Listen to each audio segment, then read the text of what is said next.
बिस्मिल्लाहिर्रहमानिर्रहीम, अस्सलाम वालेकुम। वेलकम टू खाना और सजाना विद अतिका। आई होप आप सब लोग बिल्कुल खैरियत से होंगे। आज एक बहुत ही मज़ेदार और क्रिस्पी सी रेसिपी आपके साथ शेयर करती हूँ जिसका नाम है चिकन पिनव्हील बाइट्स। बहुत ही मज़ेदार ये बनते हैं, बहुत ही खस्ता और बहुत ही करारे। तो चलें आएँ उसकी रेसिपी हम आपके साथ शेयर करते हैं। चिकन पिनव्हील बाइट्स बनाने के लिए सबसे पहले हम डो तैयार करेंगे। इसकी डो बिल्कुल समोसे की डो की तरह होगी, थोड़ी सी हार्ड, जिस तरह हम समोसे की डो हार्ड रखते हैं अपनी रोटी वाली डो से थोड़ी सी हार्ड, तो बिल्कुल वैसे ही हमने चिकन पिनव्हील बाइट्स की डो को जो है तैयार करना है। उसके लिए मैंने यहाँ पर 1 कप के करीब मैदा लिया है। इसके अंदर हम ऐड करेंगे 2 टेबलस्पून के करीब घी या ऑयल, आप कुछ भी यूज़ कर सकते हैं।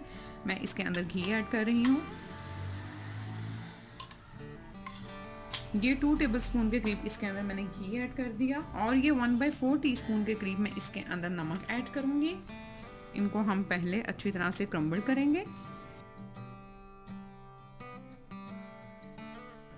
अब हम इसके अंदर यहाँ पर मैंने पानी लिया है, नीम गर्म पानी से हम इसको तैयार करेंगे डो को। थोड़ा थोड़ा कर कर आपने पानी ऐड करना है। ये ध्यान रहे कि आपकी डो जो है वो हार्ड सी रहनी चाहिए, इसलिए एकदम से सारा पानी ऐड ना कीजिएगा। डो सॉफ्ट नहीं रहनी चाहिए आपकी।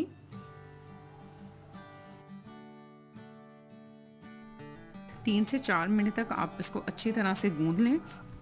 जी तो ये देखें, ये 4 मिनट तक मैंने डो को अच्छी तरह से गूंद लिया है और हमारे पास ये एक बहुत अच्छी सी डो जो है वो तैयार हो गई है। इस डो के बाउल में यहाँ पर हल्का सा हम इसको घी या ऑयल से ग्रीस करेंगे और जी तो ये मैंने इसके ऊपर भी हल्का सा घी जो है वो लगा दिया है। अच्छी तरह से आप इसके घी लगा दें और फिर अब जानते हैं कि अब हम इसको कवर कर कर 15 से 20 मिनट तक के लिए रेस्ट देंगे। जब तक हमारी डो रेस्ट करेगी तब तक हम इसकी स्टफिंग तैयार कर लेंगे। जी तो स्टफिंग के लिए जो इंग्रेडिएंट्स हम इस्तेमाल करेंगे, मैंने यहाँ पर बॉईल किया हुआ और श्रेडेड किया हुआ चिकन लिया है। इसके अंदर तकरीबन 1.5 कप के करीब ये चिकन है। इसके अंदर मैंने ये 2 मीडियम साइज़ के आलू लिए थे, उनको बॉईल कर लिया था। इसको मैं इसके अंदर डाल दूँगी।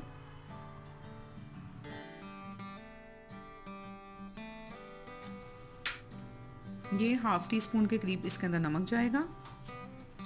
हाफ़ टी स्पून के करीब ही हम इसके अंदर काली मिर्च ऐड करेंगे।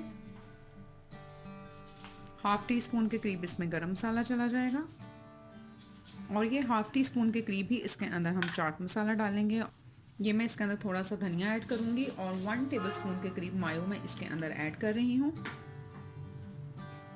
अब इन तमाम चीज़ों को हम अच्छी तरह से मिक्स कर लेंगे। तो ये देखेंगे मैंने इसको अच्छी तरह से मिक्स कर लिया है। हमारे पास स्टफिंग भी तैयार हो चुकी है और डो को हमने 20 मिनट हो चुके हैं। अब हम उससे एक रोटी बेल लेंगे, उसको तैयार कर लेते हैं। जी तो 20 मिनट हो चुके हैं। ये मैं इसको हाफ कर लूँगी और अब इससे मैं एक पेड़ा तैयार कर कर रोटी बेल लेंगे।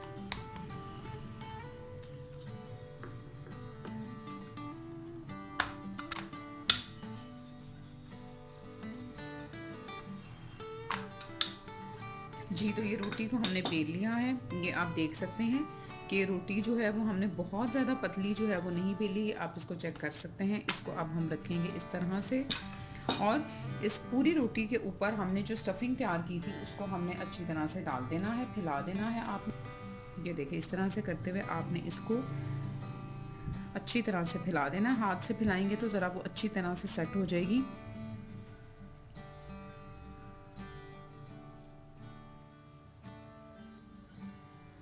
स्टफिंग को पूरी रोटी के ऊपर अच्छी तरह से फैला दिया है। हाथ की मदद से आप इसको अच्छी तरह से इसके ऊपर सेट करते हैं। इसके ये वाले जो किनारे हैं साइड से पकड़कर हल्का सा इनको फोल्ड करूंगी और इस तरह से करते हुए हमने इसको रोल कर लेना है।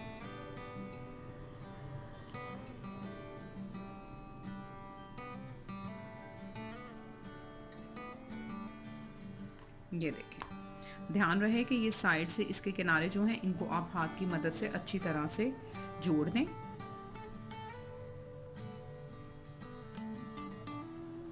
ये देखें, अब इसको हमने पिन व्हील की शेप्स में कट करना है। इसको हम इस तरह से ऐसे पकड़कर, थोड़े मोटे मोटे ही हम काटेंगे। काटने के बाद हम दोबारा से इसकी शेप को एक दफ़ा ज़रा अच्छी तरह से सेट कर लेंगे। ये देखें, ये हमने इसको काट लिया है और हल्का सा प्रेस करते हुए, हम हाथ को हल्का सा प्रेस करते हुए इसकी शेप को थोड़ा सा और सेट करेंगे। ये देखें, ये आप देख सकते हैं स्टफिंग जो है वो कितनी अच्छे तरीके से अंदर जो है वो एडजस्ट हो गई है। इसी तरह से हम इसके बाकी के पीसेस भी कट कर लेंगे।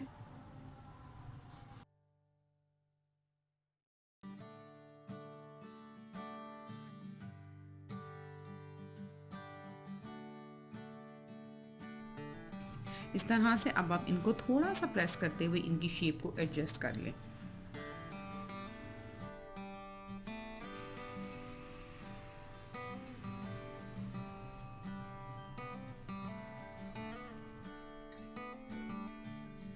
जी, तो ये देखें, ये सारी मैंने पिन व्हील की शेप्स को जो है वो सेट कर लिया है। डो जो थोड़ी सी बच चुकी हुई थी उसकी रोटी मैं बाद में तैयार कर उसको तैयार करूँगी। तो चलें अब चलते हैं नेक्स्ट स्टेप की तरफ। नहीं भाई, अभी फ्राई नहीं करना है, अभी इसका हमने बैटर तैयार करना है जिसमें इसको डिप कर हमने फ्राई करना है। जी, तो ये यहाँ पर मैंने मैदा यानी कि ऑल पर्पस फ्लोर लिया है। इसके अंदर हमने पानी ऐड करना है और एक बहुत ही पतला सा बैटर जो है हमने तैयार कर लेना है।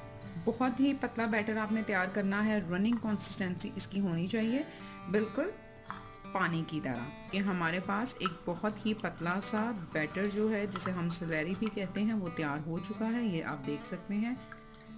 ऑयल हमारे पास गर्म हो गया है। अब हमने पिन व्हील को उठाना है, इसके अंदर हम डिप करते जाएंगे और डिप करने के साथ ही साथ हमने इसको ऑयल में डालकर फ्राई कर लेना है।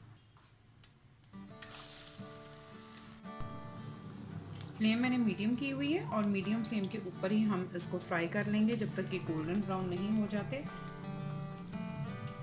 4 से 5 मिनट के अंदर ये रेडी हो जाएंगे। इस तरह से डिप कर आप इनको फ्राई पैन में डालते जाएं। आप इनको ज़रूर ट्राई कीजिएगा, बहुत ही खस्ता और बहुत ही क्रिस्पी से ये बनते हैं। आप इनको बच्चों के लंच बॉक्स में भी दे सकते हैं और पार्टी स्नैक्स के लिए एक बहुत ही अच्छा आइडिया है ये। मेरे चैनल पर नए हैं तो उसको सब्सक्राइब कर दें, बेल बटन दबाना बिल्कुल ना भूलिएगा ताकि मेरी आने वाली मज़ेदार सी रेसिपी सबसे पहले आप तक पहुंचे। 2 मिनट तक आप इनको बिल्कुल ना हिलाइएगा। एक तरफ से ये अच्छी तरह से हो जाए तो फिर आप इनकी साइड को चेंज करिएगा।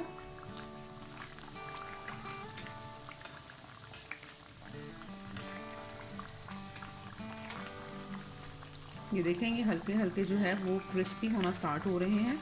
तो अब मैं इनकी साइड को चेंज कर रही हूँ। ये देखें, आप देख रहे हैं कि ये गोल्डन ब्राउन होना स्टार्ट हो गए हैं। बस तकरीबन 1 मिनट तक मैं मज़ीद इन्हें और फ्राई करूँगी और उसके बाद हम इनको निकाल लेंगे। तो ये देखें, ये हमारे पास बहुत ही खूबसूरत गोल्डन कलर जो है पिन व्हील्स पर आ चुका है। अब मैं इनको निकाल लूँगी।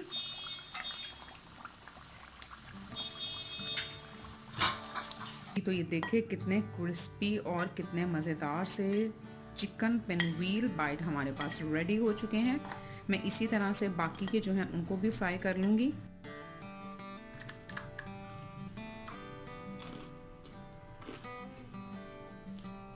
बहुत ही मज़ेदार, बहुत ही क्रिस्पी और बहुत ही करारे।